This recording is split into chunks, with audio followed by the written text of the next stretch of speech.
On this edition of the 5-Star Podcast of Wrestling, I'll be joined by returning co-host Sean Benjamin as we talk about the lowest rating in the history of Monday Night Raw. We'll also talk about Wednesday night, Friday Night SmackDown, as well as take a look ahead to Money in the Bank. That's all to come on this edition of the 5-Star Podcast of Wrestling.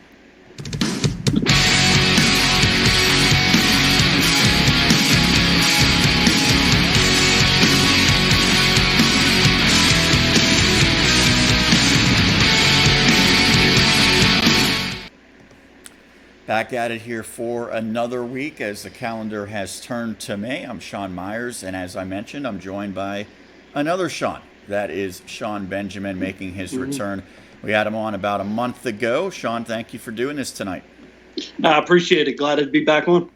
So won't go into the details that we did last time about your background in wrestling, all that stuff. We got that out of the way. We can kind of just focus at the matter of hand, which was another week of television. Justin and I did the show after SmackDown last week, so there was Raw, there was NXT versus AEW on Wednesday, and we're just minutes removed from SmackDown finishing up here on Friday night. That'll all lead us to Money in the Bank on Sunday, the next installment on WWE's pay-per-view calendar. But before we get into that, and I want to kind of run down maybe some of the highs and lows potentially, there was a major low earlier this week for WWE, and I say that literally and figuratively. Literally in the sense that it was the lowest rating ever for Monday Night Raw, at least I guess when it aired. Because I remember way back in the day, they preempted the show a few times for, what was it, the Westminster Dog Show. And they've done tape shows. They've done holiday shows where there was very little going on. Sometimes even years past, they wouldn't really have matches. It would kind of be like a year in review. This outdid, in a negative way, all of them. Lowest rating ever. I think it was 1.7 million approximately. I asked Justin before, he thought the floor was probably about 1.5 million. Where's your take on that? Could it continue to drop even more? And is there anything at this point that's going to stop that? Not for Raw.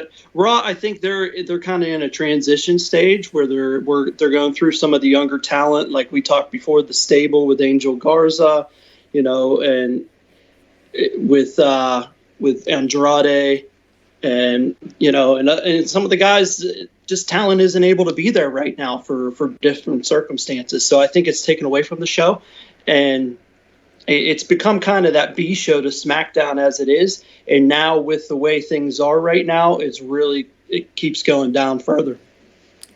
And I'll be honest, I think a lot of what I've seen on Raw has been enjoyable. It is nice seeing those new faces.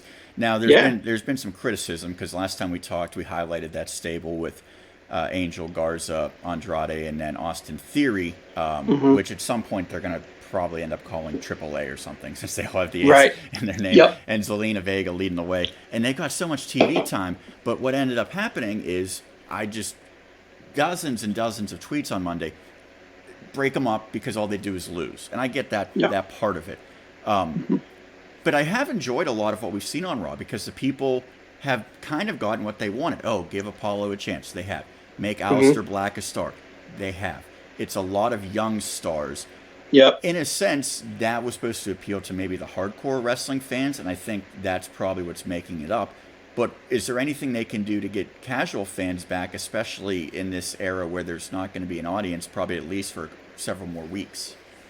Yeah, it's going to be tough. It's going to be really tough for them. I know, we are seeing more wrestling out of the show, which, everybody wants.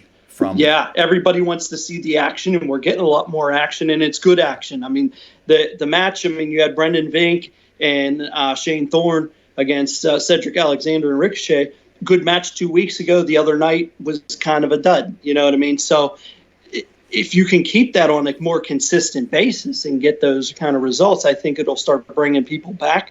But I think that people know the way Raw is going from week to week. They know the way it is. They know it's going to be McIntyre. They know it's going to be Rollins. KO hasn't been around since WrestleMania. And there's been conflicting reports about him. We had speculated he maybe made up his mind that he didn't want to be at wrestling right now. It came out that maybe he has an injury from that WrestleMania match. So, whatever reason, and I know what you're saying is what Vince McMahon said, we don't have the star power. But that's more the problem of WWE failing to create that in the months prior, isn't it? I mean, they could have made some of these guys household names before it got to this point. Yeah, they were relying on the big names before this, and then they got into this predicament, and now you don't really have them, and it's kind of like the second team, if you want to say that. But a lot of these guys aren't second team; they're big players, and they're going to continue to get better and better as time goes on. But I mean, I'm the same way. I enjoyed the show. I look forward to watching it every week. I like to see what they're doing from week to week. Now, there's some things that you see, and why are they going that way? But I think this show's way better than, what was it, like a year ago when even Baron Corbin was just like. But my thinking is shows like that kind of turned off the fans, and now we're starting to see the results 6 months or a year later. The fans that you kind of turned off back then really just aren't tuning in now. Yeah, I mean, the star power, it's definitely missing, and it's definitely taking its toll. And I think that's the big issue. People want to see some of the other people. They're seeing the same people every week on Raw. You're seeing the same people every week on SmackDown. NXT, they mix guys in and out, but that's because they have people based in Orlando. It's a little easier. But I want to talk about NXT in a little bit and how maybe that's a little concerning as well that show didn't do a bigger rating. But we're talking about some of the stars missing on Raw, and we're going to get Randy Orton and Edge this Monday, and it's kind of confusing because what are they going to do? Yeah. But those are names, and I think that you might gain, I don't know, is it fair to say maybe 100,000 to 200,000 more people just because those names are going to be there? Something like that is the hope. Yeah. But they did bring back a name this past Monday. It was unadvertised, AJ Styles. And this is interesting because I think in an ideal world, maybe they would have kept him off longer. But here's the unique part of it. Everyone knows that the Money in the Bank ladder match itself was filmed 3 weeks ago. So apparently they had to plan all along that he was going to be in it. So if he had already filmed that match, then they qualify him at the last minute. They knew he was coming back, obviously. I thought his promo was kind of funny, but what are you supposed to say if you're AJ Styles? Hey, I'm not dead. Right. I mean, it was perfect. I mean, for him to come back and talk and, just to come out, I mean, it was a shock, and you heard his music. That would have got a pretty good pop, I think, in an arena, to hear his music after seeing what happened to him. But, I mean, they filtered him in and, filter in Edge and Orton. I feel the same way. When I seen that, I said the same thing. Where are they going to go with that? Because Edge won the match. It was a 45-minute, bloodbath. And, if it was blood anymore. But, it seemed like it was settled at that point. Yeah, it did. It seemed like it was done. And, I was surprised to see it come back. I'm interested to see why Edge is looking for Orton, So with AJ Styles back and winning this gauntlet match, and gauntlet matches is what WWE does now when they can't think of anything else because it's worked in the past. They have AJ win, and that was the match in the process where Humberto Carrillo knocked off Angel Garza, knocked off Austin Theory, and people were saying, well, what the heck?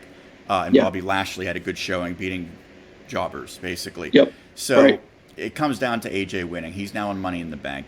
I think that while this is going to be a very unique viewing experience for Money in the Bank, the collection of talent on the men's side, I don't know who the right call is. I think a lot of people are saying it's going to be Baron Corbin. I would say pretty strongly it won't be Baron Corbin. Right. So that leaves... Not after tonight. I think that leaves AJ Styles as a real contender, and I think maybe Aleister Black as well. If it is ultimately AJ Styles, does that kind of defeat the purpose of what this match was made to do, or would you like that as a result? Yeah, I think it does. If it is AJ, it's good having a name in there, but I think if the way that Raw is going and they're building that young talent, you need to go with the young talent to get that Money in the Bank. In the same way with SmackDown. If you're heading in that direction, I think that's the way you need to go, not go in that direction and then, give it to the old head. I mean, AJ has his time, and they got to make him happy because his boys aren't there now. That's the first thing I thought of is they're doing him a favor because they know he's probably not too happy. And let's be honest, it's a business. So AJ understands how it works. His friends got some really good money in the process, but the way they were let go, I'm sure WWE wanted to try to smooth things over the best they could. Definitely, yeah, and that's, I mean, like you said, it's any business, and that's, so they definitely wanted to, and then the Rey Mysterio, they keep talking Rey Mysterio up too. Are they going to give him another chance?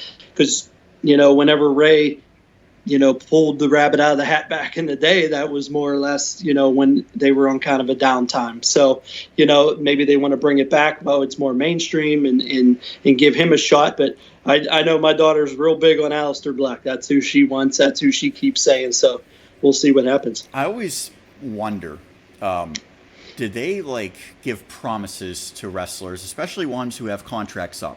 When Rey Mysterio signs with WWE, and that was probably about a year and a half ago at this point, maybe closing in on 2 years, did they say, hey, we're going to give you a run if all goes according to plan?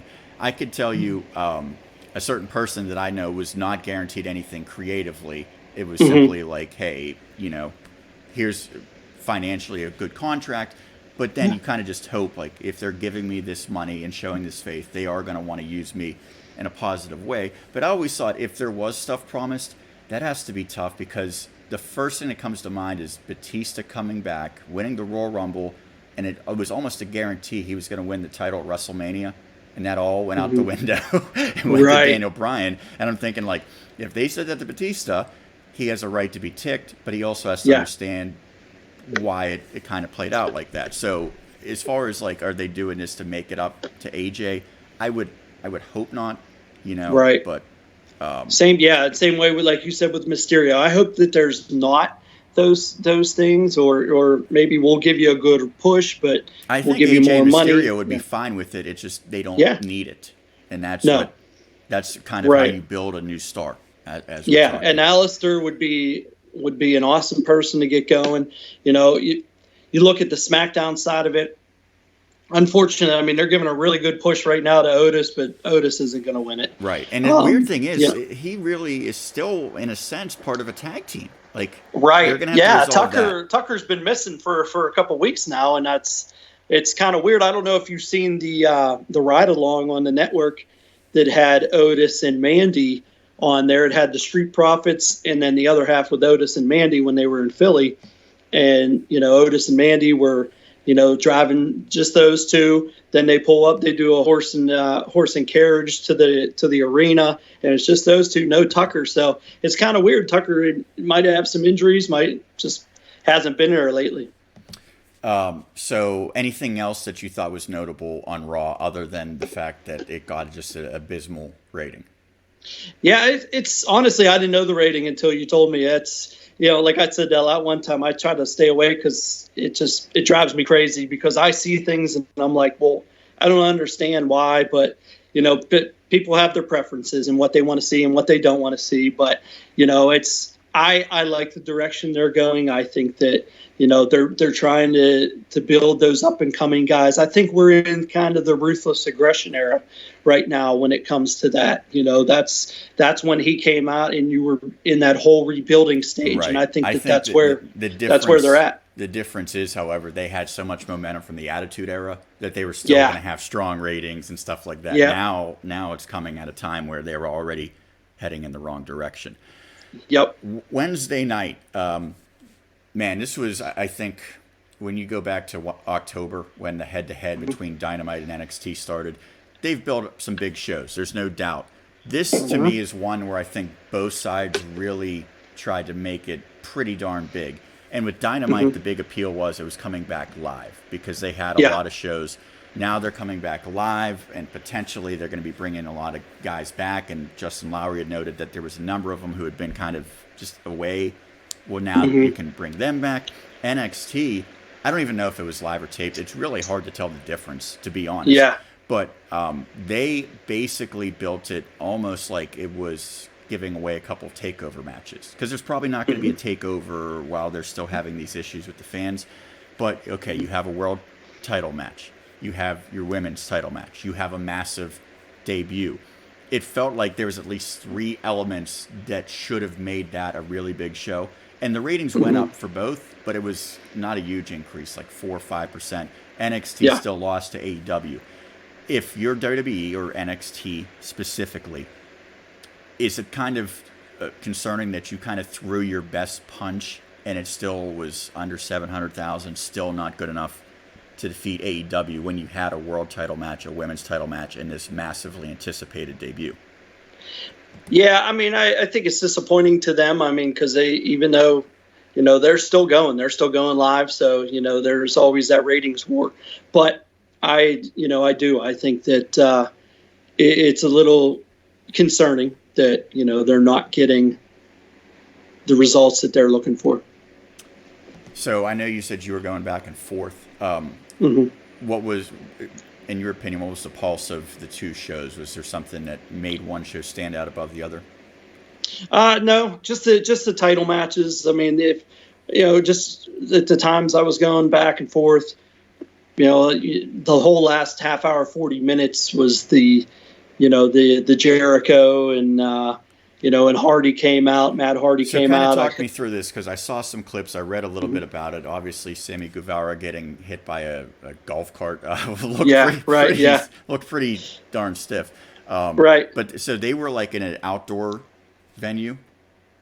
Yeah, from what I got, out of it, either they were doing it inside and ended up outside, but it was just weird the way it ended up. I didn't realize that if it was outside, I didn't realize it because I was flipping back and forth. I didn't catch the beginning of it, but it was, at the end they were outside and they were, they had the scoreboard up and it had their name on it and they were all flipping off the camera, which was kind of weird seeing them flipping off the camera, but I guess that's their thing, drinking a little bubbly. On NXT, as I mentioned, there was a big debut, and that was formerly Killer, now known as Karrion Kross.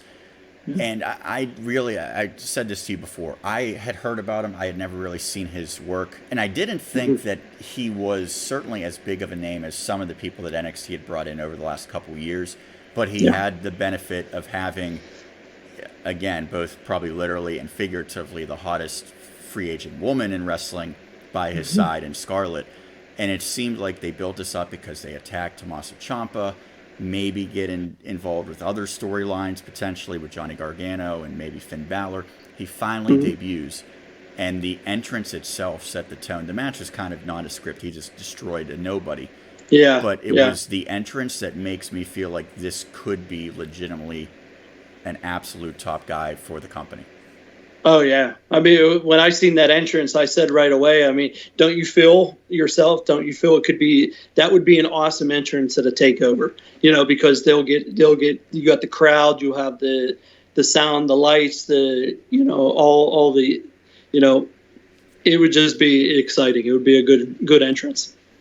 When you see NXT with those two title matches, knowing afterwards how they played out, it was sort of like, okay, that's just a way to try to get people to watch without giving away very much. Were you disappointed at all by how it played out, or you thought it was appropriate given that it was a TV broadcast? I was hoping for a little bit more with the women's, with Charlotte and Io. Ended in DQ for people who didn't see it. Ended in DQ. Rhea came back, and then Io started with Rhea. That was kind of comical at the end when she was going after her. But I just felt it was just a little, it could have been better. And you could see that the chemistry between those two really wasn't there. And there was good chemistry between Charlotte and Rhea at WrestleMania. That was a great match. That you look at this match with Io, their styles really didn't fit too well. And there was some hesitation. The biggest thing I don't like when I look at a match, I hate when I see hesitation. It's like any sport. When there's hesitation, that's when it looks awkward and it looks wrong. And there was a lot of hesitation in that match, for it to be a good one. Yeah, I mean, the anticipation was this is the best performer on the main roster, the best performer in NXT. This is going to be magic. It doesn't always work out like that. But no. I think also you have to realize they know what the outcome is going to be. They know that this is just maybe the start of something. So did they kind of make sure, hey, we're not going to give everything away. We're not going to, do too much, because it certainly felt like a match that left you wanting more, just because that there can be so much better between those two, and it looks like they'll probably end up doing maybe a triple threat with Rhea in the future. Yeah, I mean, it's you'd hope for more, and there'll be another chance for it. I know, with Charlotte being in NXT now, I still think that's like we talked earlier about Raw. That's with Charlotte going both Raw and NXT. That's where they're trying to throw some big names out on Raw with her. She's doing double duty going on both shows. But the match looked very similar to her match against Liv on Monday night. Monday, I know some of the moves I seen, I was like, that's the same thing she did with Liv the other night. So it's like, fix the choreograph a little bit more, because it just didn't look right. I remember, I think it was Tegan Nox and Dakota Kai. They did a spot that I thought was like kind of corny the first time, and then they had a match like a week later and did the exact same spot that was not natural. And I'm like, come on, you just did this. Like, exactly. It came across as like, hey, we have to do this type of thing. You want natural, where you can't tell that it's something they had talked about in practice time and time again. Yeah, exactly. And it looked like something backstage. Charlotte was like, all right, look, I did this on Monday. I did this, throw her here, roll her up, and it just looked like that type of situation. And that doesn't make a good match.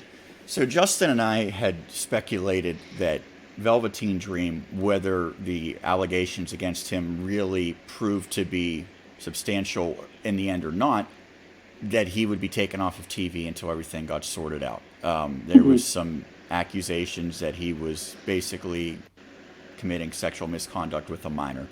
Now, I don't know how much WWE knows that we don't, but the fact that they went completely straight ahead with the plan to have him wrestling for a world title was surprising. They had the match, and they didn't really do much in terms of making it feel like a takeover match. It ended with the run-in and Dexter Loomis, and it was kind of a bunch of monkey business. I really wasn't particularly entertained by the match, even though I like both those guys. So what happens going forward? Do they continue this? Or are we going to maybe see Dream finally taken off of TV while this gets sorted out? What do you anticipate after the way it played out with Cole getting a tainted victory? Yeah, it might be something that they just wanted to get out. Maybe it was something they had in the works before this all came about. And, they wanted to get through the match, get through it. Now let's move on to something else. We'll do it that way, but we'll come back to it again one day. Maybe something like that. But yeah, it was definitely not the finish and not the look you would think for a type of match like that, especially with it being a takeover type match. But maybe that's what they're saving it for. They're going to save it for a takeover and just get through. Right. It felt like NXT was teasing takeover quality matches to get the fans in, and then sort of was showing that we're not going to give that away just yet. And that's where going back to Monday night where the ratings went down, that's where it starts. I mean, you're getting all these false promises, and that's where the fans get upset. You get the false advertisement, you get to the match, and then it's a DQ, and nobody wants to see that. That's not what they want to see. So that takes us to Friday Night SmackDown. We just had it wrap up again right before we came on the air. The end to the show was as predictable as WWE has ever been. Money in the Bank. Oh, you have to climb a ladder to get the briefcase. So after the main event had already ended, what did everyone do? They had to, for some reason, climb the ladder, even though it doesn't mean anything tonight. And we see Baron Corbin standing tall. I was hoping Elias was coming out. I was screaming for Elias the whole time because he still owes him. I would suspect, and I'm telling you as a matter of fact, I never try to get any spoilers. I avoid them. But I would think Sunday would be the time where he costs Corbin. And again, it's interesting who ultimately does win, because it could be pretty significant going forward, because all of a sudden you figure the person who wins that probably is going to be a champion. So they have to have some faith in that person. Corbin, to me, he already won this. He's also the reigning king of the ring. You've done enough with him.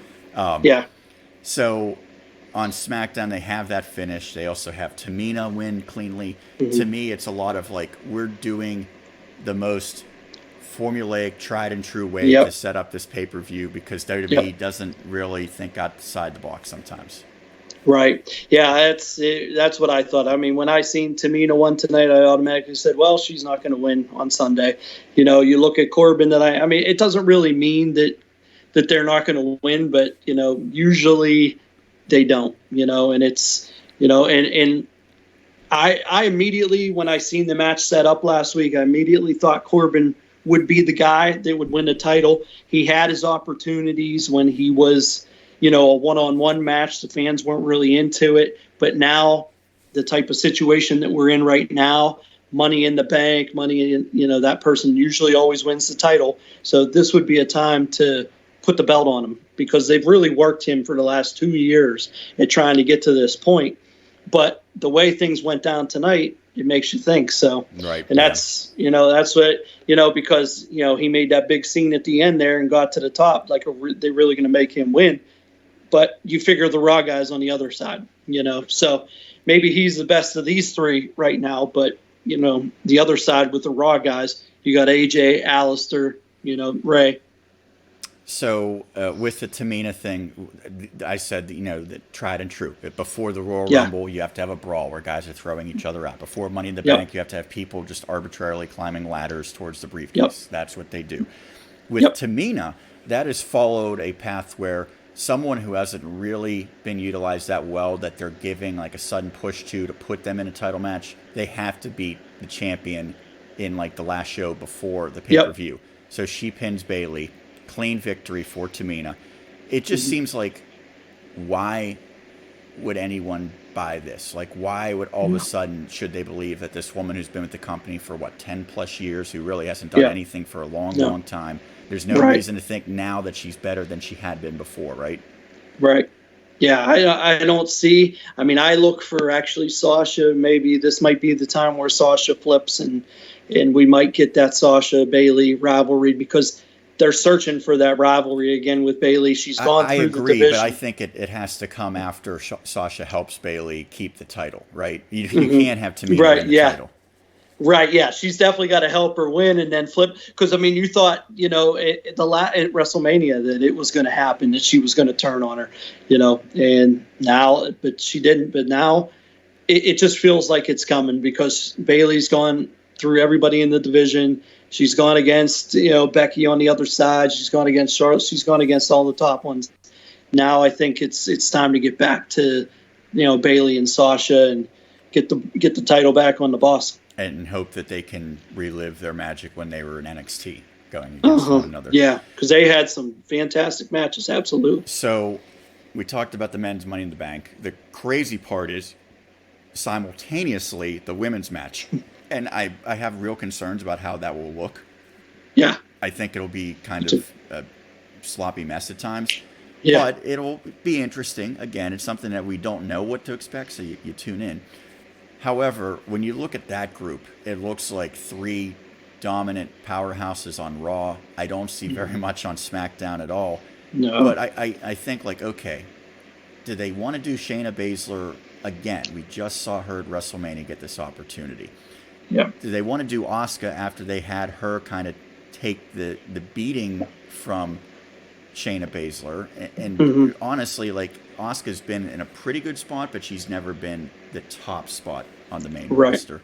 And I think that's because Vince doesn't see her as the very top. And then I look at Nia Jax, and I think that's who they're going to have win. I have never been a Nia Jax fan. Not at all. To me, especially without the fans, it's even harder because she does get heat, not necessarily for the right reason, but she does get heat. You don't have to worry about people booing Nia. With no fans in attendance, I don't see how this women's match is going to turn out being particularly good. Yeah, I'm the same way. I don't understand how they're going to do it at the same time. It just does not. You figure with, we know with cameras and wires and everything all through the halls and whatnot and all the crew that's going to be there, how is there going to be enough room for these people to move around? And, it's just going to be interesting to see how they get it going. But it's going to be really tough for the announcers, I think. Yeah, absolutely. Yeah. To follow everybody. But yeah, on the women's side, I mean, it definitely looks like Nia. I mean, I mean, as far as, Carmella's already done it, twice? So, or been in this match twice. So, I mean, how the heck Dana do you Brooke do is it with very her? much like an Otis. She's not going to win. No way. Yeah, and it's a shame, but no, there's no way.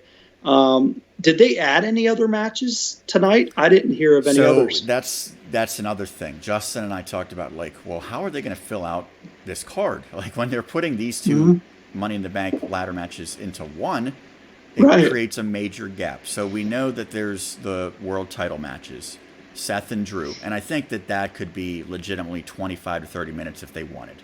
Those guys can work that long of a match. Will it kind of get tiresome after that long? Probably. Right. Bray and Strowman, I don't think is going to be a marathon match by any means. It doesn't really fit how those guys are. So, is that going to be another Cena match or a graveyard match, do you think? Is that going to be a taped one? Honestly, my understanding from the way that they've presented stuff is it will be the two Money in the Bank ladder matches will be the taped cinematic ones. Everything else just looks like a straightforward wrestling match as far as I can tell.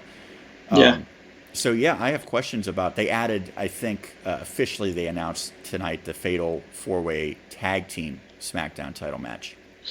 Yeah. So that'll be there. But it's just a lot of, like, what's drawing you in other than the two world title matches and the two Money in the Banks converge as one. It seems like a very thin card. Yeah, I could see maybe bringing Mandy and Seville back again and doing that over again. Other than that, I'm not. Bailey against Tamina, I'm not excited about. No. But I don't think Becky Lynch or Charlotte will be defending their titles. So you have a lot of nothing for the show. Yeah, I don't see.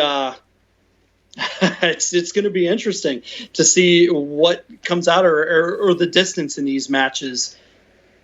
Is there anything that you really want to see on Sunday that'll make it seem like a worthwhile show? What needs to be done? I don't want to see Braun lose the title to Bray. I know Bray shouldn't have lost the title. This should have been the match for the title now, and Bray is the champion and have Braun beat him. But I don't want to see that happen just yet. I'd rather wait until they get back in front of a crowd to get the title back to Bray, because I just don't want to see Braun. Braun's the biggest guy there. Braun can destroy anybody. You know what I mean? So I don't want to see Braun go after it, win it, and then lose it to his mentor, and everything like that. I would like to see him prevail. A good match out of McIntyre and Rollins. Those two guys can give a good match. I really like to see that. Drew's done very well as champion. Absolutely. The thing is, Vince is going to see the ratings and probably attribute some of that to McIntyre, but I think he's done everything he possibly can. Yeah, he's done. He's put him out there, and I think Drew's done a good job. I mean, he changed his look, he changed his attitude, he changed the way. I mean, he played a good heel, and now he's playing, a simulated babyface look. I mean, he's not a true babyface. I mean, he gives the 3-2-1 to the crowd, but I like, he's a smart ass. I like that. And did you didn't catch any of 205 Live tonight, did you? I did not. Mike Tenay was on there. Remember Mike Tenay? Yeah, I think that they brought him in to do some like network stuff a while ago. Yeah. That's interesting because I'm a huge 205 Live fan, but I was too. I was so far behind. And they've gone through a lot of announcers, and it was Tom Phillips for a long time, and then Vic Joseph. And then when Vic went to Raw, they brought Tom Phillips back. But then Tom Phillips went to Raw. So they got, I think his name was John Quasto. Yeah. And he was really, no one talked about this. I believe he was one of the people let go when they had those releases. So I was wondering, the last couple of weeks they've done like this superstar picks their favorite matches. So they weren't having like live matches per se. But if that's the format it was, they went back to regular matches tonight. No, it wasn't. It was the same thing. Okay. Oni Lorcan picked his matches, but Mike Tenay was on the show, and because he picked a match that was in WCW between Dean Malenko and Ultimo Dragon back in '96. But he picked that match, and Mike Tenay was on there, so they brought him on. But I could just see it while we're talking here, and it was weird seeing him on WWE. But it's like, are they trying to bring in, because they're in search of that other announcer? I mean, Tom Phillips is doing a good job. I like Vic Joseph too. When he did 205 Live, I don't know if he's gone or not. I don't know what happened to him. I heard he was signed. I heard he was going to either Cleveland or DC. He got hired at one of the sports teams there, and he was going to be doing some baseball stuff. When he left Raw and Phillips took over, I think it was right around the Royal Rumble. I was kind of surprised, and then it's like, well, Vic's completely gone. So I don't know. Also, I think he was the UK announcer for a while. I've not watched that. He did a real good job for UK, and then Phillips took over, and then it's like Phillips kind of took over every spot. Yeah, but now, but now bringing in Tenay, it's like, okay, are you maybe going to bring in Tenay to bring in that second voice? Because Shabani's over at AEW, and man, the announcing has been tough because they have really had to change a lot. Nigel McGuinness has completely disappeared, and he's I thought incredible.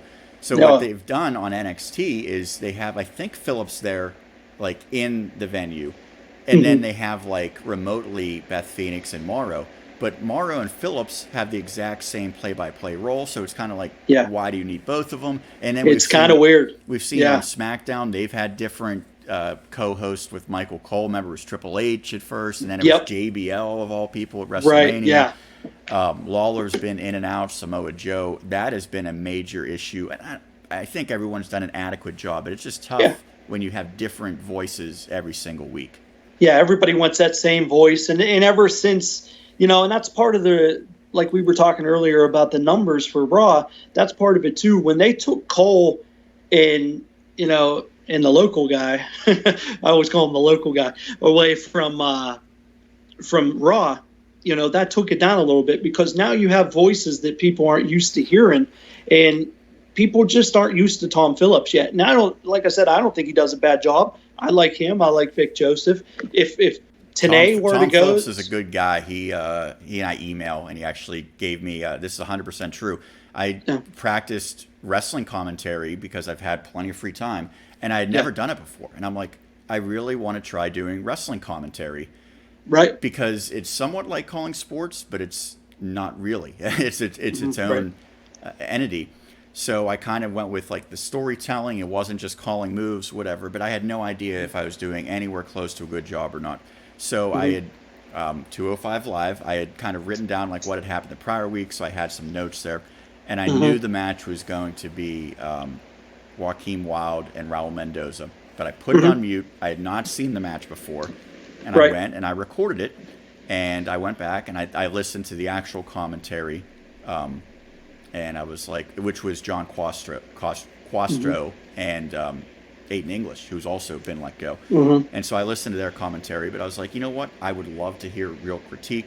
And I had known Tom Phillips previously, so I sent him the clip, and he's like, oh, it was a pretty good job, and he said something about, a little bit more energy, and one thing where I like broke sort of a story to call like a couple of insignificant moves. He said, don't even bother with that. Just keep, whatever your point you're trying to convey. So good guy Tom Phillips is. And if you didn't know this, he's also a Pennsylvania guy and a Penn State grad. So we have Corey Graves from Monroeville.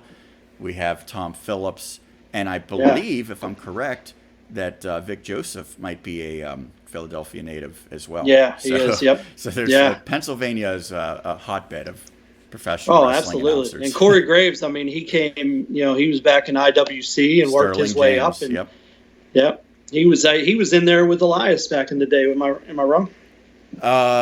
They might have overlapped briefly. I know that that Sterling had left a little bit before Elias became a big name, but I believe they did overlap at least for a little while. Yeah. Yeah, but definitely. I mean, to just having when you take Corey Graves and Cole away, it takes a minute to get those voices back, and I think the voices are contributing as well. Final thing, I have been catching up on the Dark Side of the Wrestling. Have you watched it at all? Yeah. Yeah, okay. I've seen a couple episodes. Yeah, I watched the Chris Benoit and Jimmy Snuka, a couple of the others. Yes. So it looks as though, if I saw this correctly, that the final episode this season will be about Owen Hart. There's no doubt. I think the Dark Side of the Ring has done tremendous. It's very entertaining, and they basically answer a lot of unanswered questions that have been raised for either decades or sometimes, generations, going back to the 70s and 80s with Fabulous Moolah and Jimmy Snuka. That was 1983, where his girlfriend died, was killed, whatever. Yeah. With Owen Hart, that's so tough because, everyone knows what happened. I don't know what exactly it's going to revolve around because I think, that's probably, people knew about that much more than they knew about some of these other things, for sure. Right. The tough part about the show is I really feel like they've basically called out Vince McMahon and WWE for all the things they've done wrong. And they've done a lot of things wrong. But I don't know, did you see the New Jack episode? No, I have not. I'm going to check it out. There was also a couple episodes about WCCW, which was like the Texas-based promotion with the Von Erichs, where there were so many tragedies. Really, when it comes to WWE-related stuff, they explain the tragedy, but they also pin a lot of it on what WWE didn't do well, and that's completely justified. With the other promotions, it seems like it's just based on the individuals. No one questioned why was New Jack still wrestling in ECW after he slit a kid's head open and said, "I hope he breaks out." So I'll be interested to see, but it definitely feels like this is another thing that probably hurts the image of WWE because Vince McMahon is still there. A lot of the people are still there. The ones who are gone are the ones who are talking. So it is, it's the Jim Ross that's able to talk. It's the Chris Jericho. Jim Ross. Chris Jericho, Chris Jericho. A lot of them Jim are Cornette. Jim Cornette's been featured in almost every episode. And I believe they had Pritchard in season 1, but I think he's not been in season 2 because he's back with the company. He's back, So is this the type of show that does harm WWE? I think it does. I think it's a way for, JR and Jericho to boost the AEW side without pushing AEW, have, all those people that were there during these times to push all the bad stuff, you know what I mean? And make it look like, how bad Vince is and everybody else that are in that company. But and I think that the points are very true. They're not reaching, but I feel like it's very much focused towards the negative on WWE and the other things are kind of it's just a tragedy that happened type of deal. Yeah, absolutely. It's definitely, they want to, which is surprising with Jericho, just because, he was there for 18 years and really, did whatever he wanted there. Ross, I always thought about that. I don't think Jericho left on bad terms, but the way he left, I feel like Vince definitely feels like he betrayed him, right? There's nothing that he can really complain about with his career in WWE. He had a terrific career. Even at the end, they were using him very well. He was the first Universal Champion. He was the, or not the Universal Champion whenever they combined the World Heavyweight Championship. Whatever, yes. Yeah, unified, with Triple H. Yeah. Yeah, he beat Triple H. But, that's when Jericho was with Stephanie back in those days.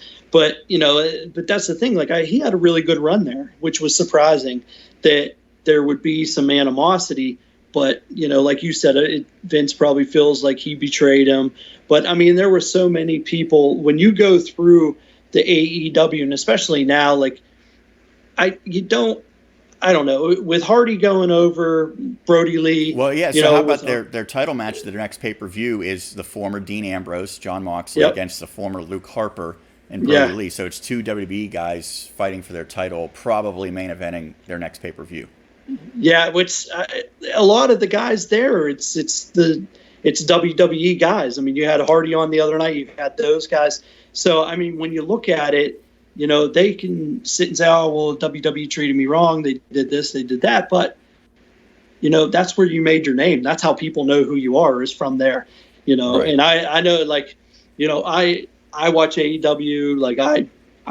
got a lot of respect for a lot of those guys. My wife hates AEW, calls all those guys the WWE sloppy seconds. So, but I think those guys, I think that'll be an interesting match. It's a match that you would have never seen in WWE, to see Moxley versus Harper. Well, you would have never seen it as a headlining world title match. No, you might have never. seen it as a throwaway match on a SmackDown or something like that. Yeah, it might have been like the first match on. Which is it's really interesting because that's the Shield versus the Wyatt family a little bit. Yeah, remember? Yeah, it's definitely there. And I mean, in the other match, I mean, it's I'm going to be interested to see how Hardy does without having Jeff there. I think that's why they're really pushing this Jeff angle right now, because they don't want to lose both Hardys to go over, right. Like with the whole Jeff angle and tonight bringing them back, but, it'll be interesting to see. I mean, but that series that Jericho does, it shines a bad light on WWE, but honestly, every wrestling organization has that, that's kind of my takeaway is like, you need to call every company out for all the terrible things that have happened under their banner, even the ones that are no longer around. I understand WCCW and ECW and even WCW, they're not still around, so there's no one to be responsible for, in a sense. But I mean, it's not like Vince McMahon was the only one that has blood on his hands, if you will. Right. Exactly. Anybody in the promotion has that. Is there one thing that you really want to see answered in the Owen Hart one? And again, I don't know for sure what it's going to center around, but obviously his death is forefront. Is there anything that you think needs to be kind of revealed? I just want to see why it happened. I mean, I remember watching that pay-per-view when it happened, and it was just very awkward. I watched the next night, on Monday Night Raw when they did the tribute and everybody, and I mean, it was just sad. It was hard to see, because, Owen Hart was, I mean, he was a huge name. I mean, Brett had left and the whole thing had happened with the Montreal screw job honestly, by then. And I wonder if that's something they're going to bring up, because at least back then people said, was it an accident? Right. I'm sure that'll at least be brought up. And of course, no one's going to say that they should have continued that show. That was a terrible decision. That will be very appropriately criticized, I'm sure. But I'm interested to see if they will have any, I guess, conspiracy theories regarding it. Yeah, I want to see, who talked him into going up there? Why'd they talk him into that character? Why didn't you just keep the Owen Hart angle? I mean, it was just very. But yeah, like you said, the way they went on. I mean, you sat. I remember sitting and watching, and the whole time you see the spot where he fell. I mean, it was still red right there the entire time. So as you're watching the last few matches after that, like you see, and it was just very, very hard to see, but very interested to watch it. Just as I was interested in the Snuka and the Benoit. The Benoit was very interesting to see. Yeah. How much they knew about it when it happened. All right. Well, another good episode. I appreciate it. Again, I told you this before, but the plan is, as long as we have free time, I want to keep doing this. Definitely. Looks like probably in our area that not going to still be having much in terms of athletic events through most of the summer. So you maybe think, okay, well, once high school and college sports resume, maybe in September, we might have to bring an end to the show, but for now, I have plenty of time to talk about wrestling, and there's very few other things to talk about in this day and age right now. That's Sean Benjamin. Thank you once again for doing the show. We might see you again down the road. I'm Sean Meyers. Once again, you can follow us on Twitter, Instagram, subscribe to the YouTube channel, and we'll be back again next week to talk more professional wrestling. It'll be right here on the 5-Star Podcast of Wrestling.